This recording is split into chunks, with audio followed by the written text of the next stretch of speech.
Les amis, bonjour, j'espère que vous allez bien. C'est Oudboy Galsen. Les gars, ça fait très longtemps que j'ai pas fait de vidéo sur cette chaîne YouTube en particulier.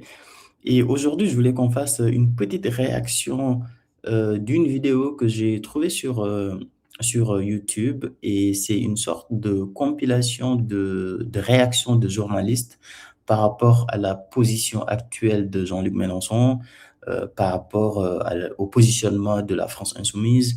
Et surtout, ce qui m'a surpris, c'est un peu le changement de discours que j'ai trouvé assez intéressant. Donc, bienvenue sur ma chaîne YouTube. Ici, c'est Regard étranger. Regard étranger, comme son nom l'indique. Je suis un étranger en France. Et donc, j'ai un regard assez extérieur de la politique française et ça m'intéresse énormément. Et donc, j'hésite pas tout simplement à donner mon avis. Que les gens soient pas d'accord ou pas, c'est pas grave. Mais l'idée, c'est que moi, en tant qu'étranger, vu qu'en France, la politique française parle énormément de l'immigration des étrangers, etc., bah, vous aurez l'avis d'un étranger et la réflexion d'un étranger, parce qu'au final, on ne nous entend pas beaucoup dans le débat politique. Peut-être que c'est normal parce qu'on n'est pas des Français. Mais quand on parle de nous quand même à longueur de journée, tous les jours, bah, je pense que c'est intéressant de temps en temps de les écouter, tout simplement, de se dire, OK, les étrangers, ils pensent quoi en fait de la situation politique en France? Bref, on va écouter cette vidéo et ensuite je vous donnerai forcément mon avis sur ce que je pense de tout ça. Donc c'est parti, on va écouter la vidéo. Finalement, ce sont les meilleurs à la France insoumise, objectivement, qui sont aujourd'hui organisés au sein de au sein de la gauche sur les réseaux sociaux. Ce sont les meilleurs, les plus organisés actuellement sur les réseaux sociaux et sur partout. Franchement, un changement de discours assez bizarre. Etc. C'est la force de gauche, pour l'instant, qui est la mieux organisée. Clairement, il y a pas photo. Hein. On va lire, on entend déjà, oh, les journalistes sont ébahis devant Jean-Luc Mélenchon, devant ce qu'il est en train de faire, et dire, objectivement, ce sont ce que vous dites. Je vois déjà certains venir en mode oui, c'est LCI, c'est des gauchias, c'est des gauchistes, machin truc, etc. Écoutez jusqu'à la fin, vous allez voir que c'est pas que LCI. Et même sur LCI, très sincèrement, je suis le débat politique français depuis très longtemps, depuis au moins 10 ans. Et sur ces 2 dernières années, entendre ce type de discours sur Jean-Luc Mélenchon sur ces 2 dernières années, c'était impossible. Impossible. Sur l'organisation et comment ça fonctionne, encore une fois, c'est vrai qu'à gauche, ce sont ceux qui sont les plus organisés et depuis longtemps. Alors, c'est vrai qu'il est parti très tôt, Jean-Luc Mélenchon. Ça va peut-être aussi. Une super campagne. Hein. Ouais, Et ça va dès peut-être qu'il a annoncé aussi. sa candidature, c'est une campagne qui est préparée. Il y a un chef, un programme, tout le monde est aux ordres. C'est le premier discours fort sur l'écologie qui a été prononcé de toute la classe politique. Pour la première fois dans cette étude, eh bien, on constate que... On est sur BFM TV ici. Oui, ok, pareil. Je vois déjà certains venir. Oui, BFM TV aussi maintenant, c'est des gauchias. Ok, d'accord. Mais comme je l'ai dit encore une fois, c'est très bizarre parce que sur BFM, sur LCI, c'est pas le type de discours qu'on entend sur les 2 dernières années. Suite à la guerre en Israël, Palestine, Israël, etc. Et la position que la France insoumise avait prise et toutes les réactions qu'il y a eu par rapport à le Hamas, est-ce que c'est un mouvement terroriste ou pas, etc. Beaucoup de gens ont traité Jean-Luc Mélenchon d'être antisémite, de la France insoumise d'être antisémite, etc. Je ne pense pas qu'ils le sont. Ça, c'est mon avis. En tant que regard extérieur de ce sujet, je ne pense pas qu'ils le sont. Je pense tout simplement que, est-ce que c'est sur cette vidéo que je dois donner mon avis sur ce sujet? Non. Donc, on va avancer. Et comme je le disais, oui, depuis le 7 octobre, je pense que le discours était très, très dur sur Jean-Luc Mélenchon, sur la France insoumise. À 8 mois des élections, je sens un petit adoucissement. Il y a un petit adoucissement du discours.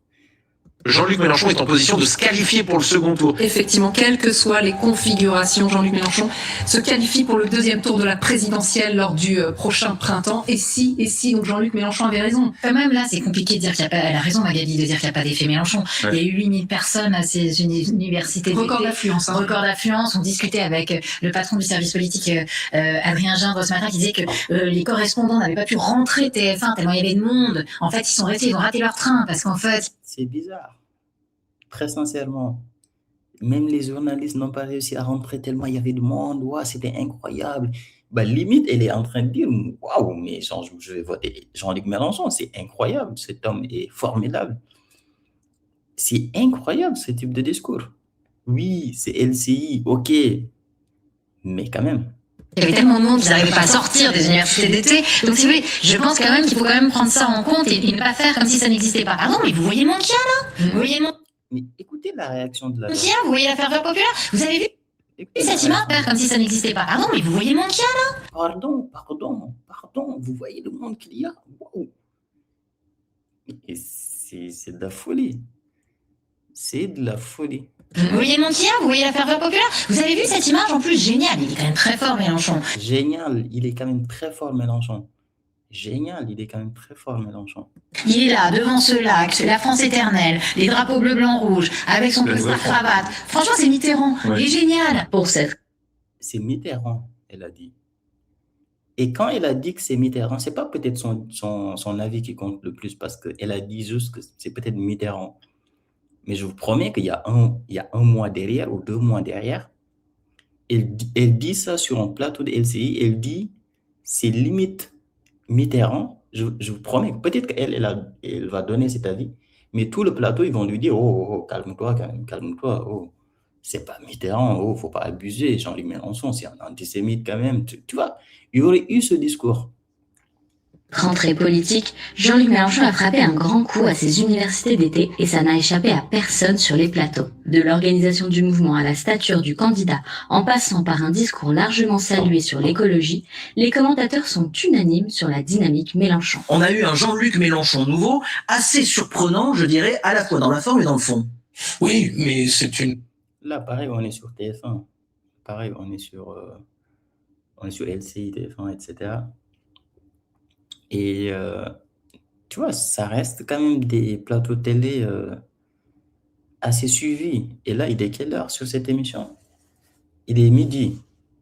Midi. L'heure de grande audience aussi, en plus. On est en train de tenir ce discours sur Jean-Luc Mélenchon. Une stratégie habituelle de Jean-Luc Mélenchon dans chacune de ses campagnes présidentielles, parce que c'est pas la première qu'il Il y en a la quatrième. il en est à la quatrième. Donc on est habitué à ce coup d'accordéon entre le Jean-Luc Mélenchon du bruit et de la fureur, de goût parfois très douteux, à ce Jean-Luc Mélenchon qui joue au personnage très républicain, dramatisant, très dur effectivement, comme vous l'avez noté dans certaines de ses expressions, mais restant dans le costume bleu avec cravate rouge du candidat à la présidentielle. Mais tu vois, ce qui a changé aussi, c'est de dire qu'il est républicain.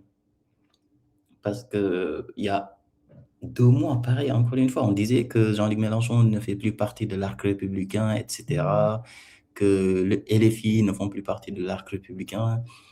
Et ce discours-là, on ne l'entendait pas que sur CNews, on l'entendait aussi sur LCI, on l'entendait sur BFM TV, on l'entendait partout. Il y a quelque chose qui a changé. Après, il y a une chose avec laquelle je suis totalement d'accord, c'est le fait de dire qu'aujourd'hui, à gauche, je suis désolé, et même pas qu'à gauche, mais dans toute la sphère politique, France Insoumise, c'est en termes d'organisation, en termes de présence, en termes de présence sur les réseaux sociaux, en termes de cohérence de discours, en termes de campagne, en termes de timing, de tout ce que tu veux qui est important, parce que depuis que Jean-Luc Mélenchon a déclaré sa candidature, il y a une ferveur qui est en cours, il y a une campagne qui s'est lancée, il y a un enlissement du discours entre les... Enfin, enlissement, c'est peut-être pas le même mot, mais ce que je veux dire, c'est que toute l'équipe de Jean-Luc Mélenchon, que ce soit Manuel Bompard et toutes les autres, ils ont tous maintenant un discours cohérent, un discours qui répète tous avec des rôles bien définis, avec chacun ce qu'il doit dire. Ils sont très organisés. Moi, je suis inscrit, par exemple, à quasiment tous les, je sais pas comment on le dit, mais tous les sites, sur le site de tous les partis politiques, quasiment en France, que ce soit Édouard Philippe, Marine Le Pen, Bardella, Jean-Luc Mélenchon, partout, je me suis inscrit juste pour voir un peu ce qu'ils distribuent par mail, les messages qu'ils envoient. et les propositions qu'ils font, etc. et tout. Mais c'est de la folie. Mais je ne reste pas une journée, enfin une semaine sans recevoir un mail de la France Insoumise qui te dit, bah, OK, il y a tel événement à tel endroit, est-ce que tu veux participer? N'oublie pas de faire ça, va voir telle chose, etc.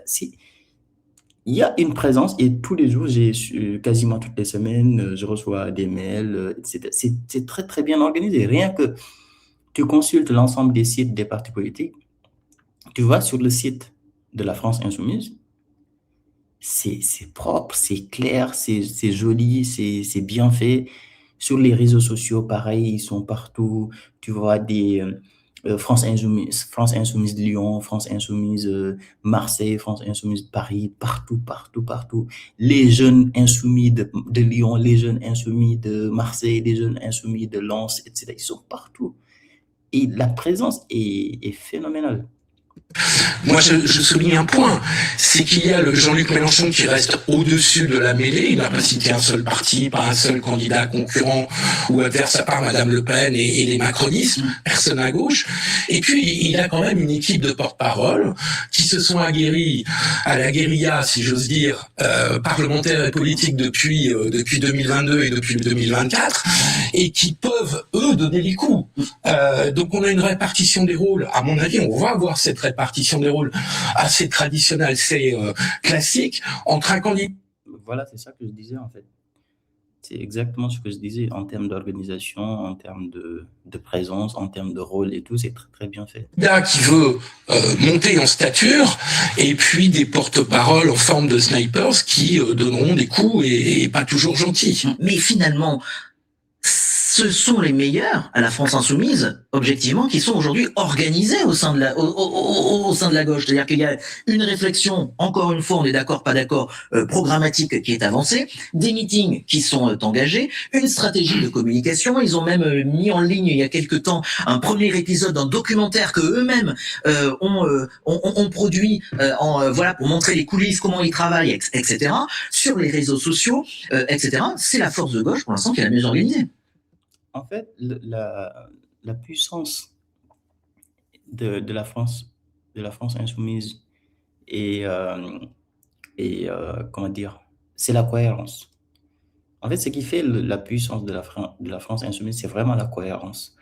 Tu peux ne pas être d'accord avec leurs idées, tu peux ne pas être d'accord avec ce qu'ils veulent mettre en place, avec leurs projets, etc. Mais tu ne peux pas dire qu'ils ne sont pas cohérents sur tout, mais genre, que ça soit depuis le début, même à l'époque, quand il y a eu la dissolution de l'Assemblée nationale et qu'il fallait censurer à chaque fois, que ce soit François Bayrou ou même avant, ils sont très cohérents dans ce qu'ils disent. C'est pas des gens qui veulent s'allier ou bien, comment dire, ou bien accepter de ne pas censurer parce que, etc. et tout. Ils sont cohérents. C'est pour eux, voilà, ils ont un programme, le programme a gagné, il faut que ça soit mis en place. Si c'est pas le programme, il y a rien d'autre. Sinon, on va censurer. En fait, c'est cohérent. Et même au-delà de ça, même au-delà de ce discours, même sur l'ensemble de leur position, il y a une cohérence. Voilà ce qu'on veut mettre en place, c'est ça qu'on mettra en place, et c'est le même discours qui est répété tout le temps. Après, sur certains sujets difficiles, oui, parfois tu peux sentir quand même que, ok, c'est pas très très solide. Sur le plan économique, je pense que c'est pas très très solide. Ça peut galérer un peu quand ça rentre dans les détails. Sur les sujets, pareil, de politique internationale, parfois, c'est compliqué, mais c'est cohérent. Je veux dire, tu leur poses des questions sur le discours sur Israël, c'est très clair. Tu leur poses des questions sur le sujet de l'Iran, c'est très clair. Est-ce que tout le monde est d'accord? Peut-être non, certainement. Mais ils sont cohérents. Ils ont le positionnement et c'est ce positionnement-là, il n'y a pas de OK, aujourd'hui c'est noir, demain c'est blanc, après-demain c'est etc. Non, ils ont le même discours, peuvent être détestés à cause du discours qu'ils peuvent avoir, mais c'est cohérent et c'est la même chose qu'ils répètent tout le temps. Et ça, c'est à leur honneur. Clairement, il y a pas photo. Hein. Si vous comparez avec un parti socialiste englué dans son processus de désignation d'un candidat, des écologistes divisés, le parti communiste qui attend de savoir si Fabien Roussel sera ou non candidat. J'arrive même pas à comprendre. En fait, j'ai du mal quand j'écoute. Il faut que je fasse une vidéo réaction de Glucksmann. Parce que ce mec-là, je me pose encore des questions de comment il est arrivé à ce niveau, à ce stade-là de crédibilité. Je parle même pas juste de crédibilité. C'est-à-dire que tu as un gars, quand il parle, tu sens pas de maîtrise. Quand tu lui poses des questions, tu sens pas de maîtrise. Quand il débat, c'est la catastrophe. Et ce gars-là, tout le monde a vu ça. Tout le monde a vu que, en termes de compétences, c'est pas ouf. Malgré ça, il est toujours invité, il est candidat, il a des gens qui veulent voter pour lui, etc. Je sais pas. C'est vraiment, s'il y a un gars que je comprends pas, c'est ce gars-là. Tu peux pas le comparer à Jean-Luc Mélenchon. Là, il y a un contraste assez frappant, que ce soit au niveau du fond, mais aussi de la forme. Regardez ce meeting, très soigné au niveau de l'image, avec un... C'est vrai qu'il y a un petit changement quand même on dit pas charte graphique, mais au niveau de l'image, de Jean-Luc Mélenchon sur ce meeting-là en particulier, il y a un truc qui a changé. Le costume, cravate comme ça, Jean-Luc Mélenchon, costume bleu marine, enfin bleu marine comme ça, la cravate rouge bordeaux, le drapeau de la France sur, je sais pas comment ça s'appelle ce truc. Et même, on voit dans le public énormément de drapeaux français. Et je vais peut-être vous montrer si je trouve une vidéo. C'est vrai qu'il est parti très tôt, Jean-Luc Mélenchon. Ça va peut-être aussi. Il fait super campagne. Hein. Ouais, Et ça va dès qu'il a peut-être annoncé aussi. sa candidature, On voit beaucoup de drapeaux français aussi dans le public. Vous retournerez derrière pour regarder si vous le souhaitez. Et ça aussi, c'est une nouveauté. Peut-être lui pour aller chercher des gens un peu plus, comment dire, des électeurs un peu plus réticents, un peu plus conservateurs sur le côté, ok, France et tout, enfin, tu vois, des gens un peu patriotes, mais pas forcément à l'extrême droite ou à droite, mais qui se disent quand même que, ok, faut quand même penser un peu à la France, faut pas avoir honte des drapeaux, faut pas avoir honte de l'hymne de la France, etc., tu vois, sans pour autant être des gens d'extrême droite ou autre. Je pense qu'il y a aussi ce besoin d'aller chercher cet électorat-là. c'est une campagne qui est préparée. Il y a un chef, un programme, tout le monde est aux ordres. Vous avez vu, ils sont même devenus polis. Les députés LFI maintenant. Ouais, ça c'est une pique pas gentille. Polis, je pense qu'ils sont pas impolis. Je pense qu'ils ont des positionnements qui ne sont pas faciles. Comme je peux avoir exactement le même discours pour le Rassemblement national, hein.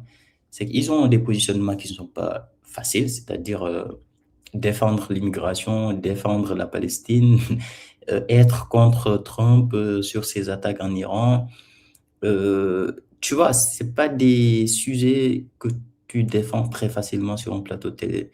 Et donc forcément, quand ils viennent sur un plateau, bah, oui, ça peut monter un peu sur le ton, mais c'est pas de l'impolitesse. C'est pareil pour les militants du Rassemblement national, quand ils arrivent pour dire que l'islam, c'est pas bien, pour dire que l'immigration, faut réguler. Dans un pays comme la France, pareil, avec autant de diversité, forcément, pareil, c'est pas des positionnements très faciles à défendre et ça peut créer aussi des tensions un peu sur les plateaux. Et voilà, c'est plus facile d'être Gabriel Attal, hein, ou d'Edouard Philippe et de venir et dire ouais, l'immigration c'est bien, mais il faut limiter un peu, ok. Ah, l'islam c'est bien, mais ok, attention, faut pas faire ça. Ah, Israël, ils sont pas méchants, mais la Palestine aussi, ils sont un peu méchants, mais pas trop, tu vois. Lisser le discours, avoir un avis comme ça, c'est plus facile. mais avoir des positionnements bien précis et oui, forcément, c'est un peu plus difficile à défendre. Quand ils prennent la parole. Donc c'est pour ça que moi j'ai alerté Ils depuis. étaient jamais vraiment très désagréables, faut pas non plus. On les a plus virulents. Voilà. On peut vous citer quand même des propos plus virulents de M. Mélenchon et des députés. Néanmoins, peu importe, c'est là où le signal d'alerte doit être mis sur la droite et le centre. Parce que tout ce temps, moi je veux bien qu'on dise il y a du temps, mais en fait tout ce temps où les candidats entre eux vont s'affronter pour savoir qui est le candidat, mais c'est tout un temps qui est utilisé à la fois par Jean-Luc Mélenchon et par le Rassemblement national pour dérouler leur programme, leur conquête des Français. C'est le premier discours fort sur l'écologie qui a été prononcé de toute la classe politique. C'est le Rassemblement. Cette dame-là, Laurence Saillet-là, je vous promets que je l'ai écoutée. Je l'ai écoutée il y a 6 mois ou il y a 1 an. Son discours a littéralement changé sur Jean-Luc Mélenchon, sur la France insoumise. Je me rappelle d'un échange qu'elle avait eu avec, comment il s'appelle, la députée européenne là, de la France insoumise avec les cheveux bouclés, j'ai oublié comment ça s'appelle. Je me rappelle d'un plateau qu'ils avaient fait ensemble qui était extrêmement violent, où elle était très sévère. Et là, on sent un changement de discours assez phénoménal. National pour dérouler leur écologie qui a été prononcée de toute la classe politique. Bon, on va arrêter là la vidéo parce que après, ça se répète, c'est la même chose. Si vous voulez, n'hésitez pas à aller voir cette chaîne YouTube là pour regarder la vidéo en entière.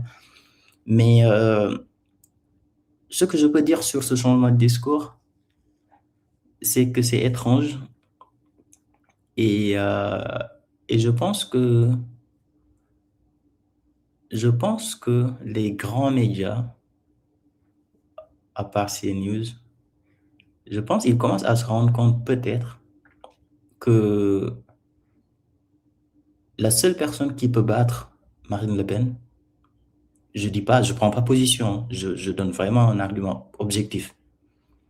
Je pense qu'ils commencent à se rendre compte que la seule personne qui peut battre aujourd'hui Marine Le Pen, c'est Jean-Luc Mélenchon.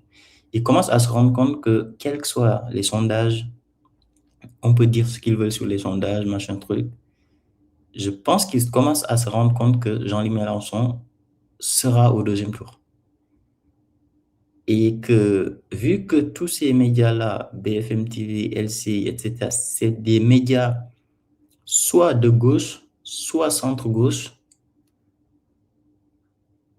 voilà, je dirais pas droite ou centre-droite, mais voilà, c'est vraiment du centre jusqu'à la gauche, tous ces médias-là, si tu enlèves CNews, et que ils commencent à se rendre compte que Jean-Luc Mélenchon, c'est le seul candidat qui peut battre Marine Le Pen, ou en tout cas le candidat qui est quasiment sûr et certain qu'il sera au second tour avec Marine Le Pen.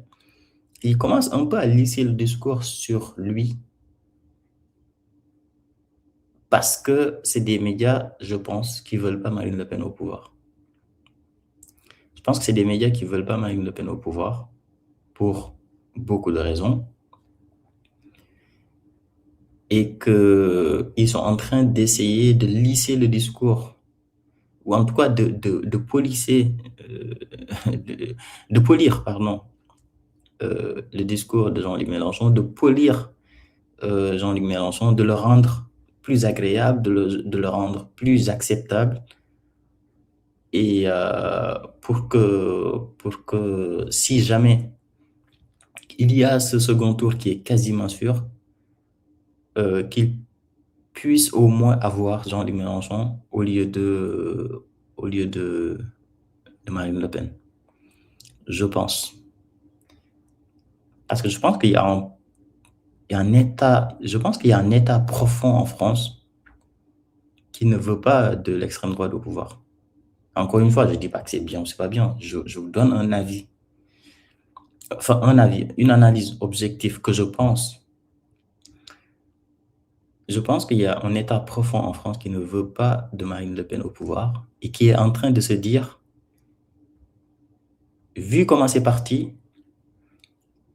Jean-Luc Mélenchon sera au second tour Et vu que dans tous les cas, il sera au second tour, vaut mieux que ça soit lui que Marine Le Pen. Et donc, il y a eu ce changement de positionnement sur Jean-Luc Mélenchon. Et même le fait que Jean-Luc Mélenchon change un peu de discours avec, avec pareil, tu regardes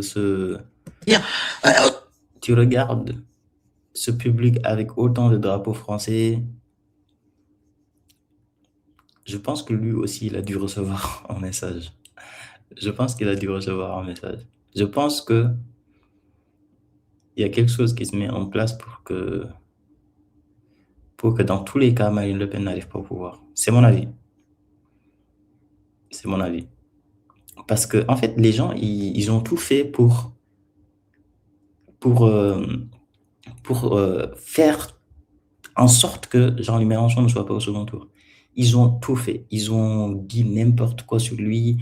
Ils ont essayé de le cancel complètement. Ils ont essayé de le salir, de le traiter d'antisémite, de le traiter d'un gars impossible à présidentialiser, de le rendre vraiment limite inhumain.